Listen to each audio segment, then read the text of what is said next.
Alright folks, when we talk about the fact that the roads may look stable but in fact may not, as you can see we're out here at a bridge on Westbury Mill Road near Queen Chapel Road, and the bridge itself looks fine.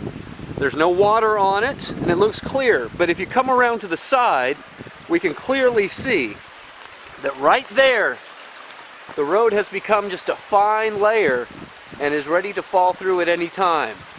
Now, the South Carolina Department of Transportation has blocked off this road, and we're not going to be allowing vehicles along this. But we need to recognize that there are going to be roads like this throughout Sumter County. So we need to use an abundance of caution when traveling and make sure that we stay safe.